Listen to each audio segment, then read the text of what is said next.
Magandang araw! Naranasan mo na bang mag-alaga ng mga hayop?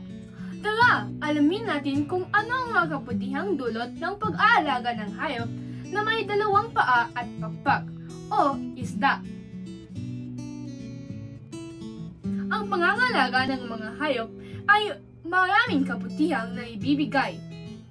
Ang pag-aalaga ng hayop na may dalawang paa at pakpak ay tinatawag na poultry raising. Narito ang mga halimbawa ng hayop na inaalagaan sa poultry raising. Una, ang manok. Ang mga manok ay maaaring alagaan sa likod ng bahay o bakanteng lugar sa bakuran. Ito ay maaaring gawing libangan o mapagkakakitaan. Ang mga produkto na galing sa manok tulad ng karne at itlog ay sagana sa protina na kailangan ng ating kalusugan. Nagkukuha rin sa manok ang mga laman loob tulad ng puso, balon-balunan, atay, isaw, paa at ulo bilang karagdagang produkto. Mainam din ang kanilang dumi bilang pataba sa mga halaman tulad ng gulay at ornamental bilang organikong pataba.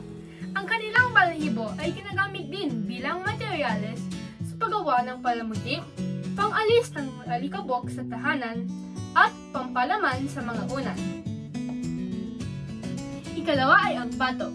May dalawang uri ng pato, itik at bibi. Ang mga puting pato ay tinatawag na bibi, at ang mga kulay kayumanggi ay tinatawag na itik.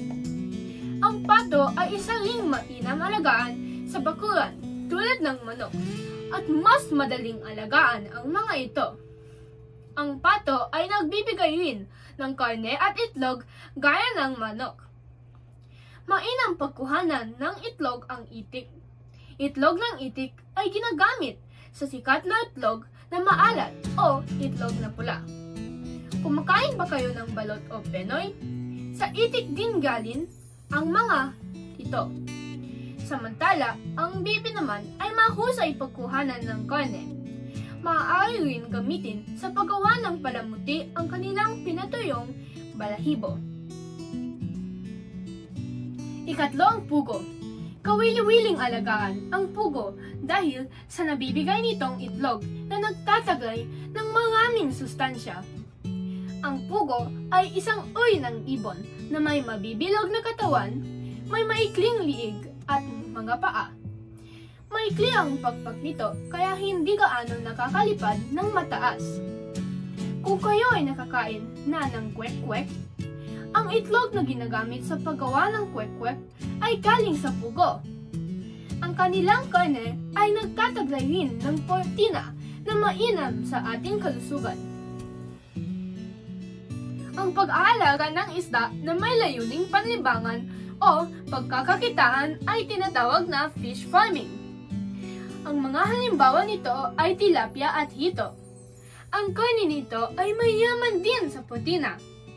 Madaling alagaan ang hito at tilapia dahil maaaring palakihin kahit sa maliit na lugar o palaisdaan.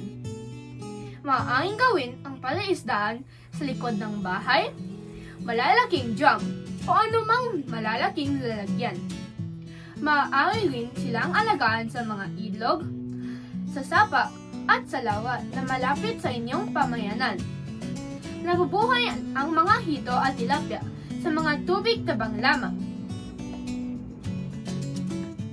Bilang paglalahat, mahalaga ang pag-aalaga ng hayop sa pamumuhay ng mag-anak at pamayanan, tulad ng mga hayop na may dalawang paa at pagpak o isda.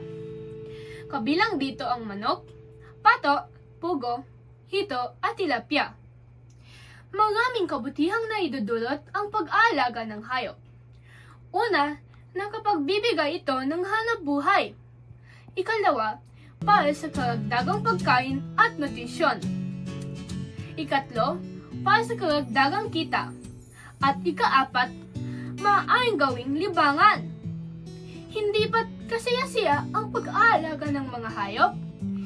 Bukod sa maganda itong libangan, ay maaari din itong pagkakitaan. Maraming salamat po!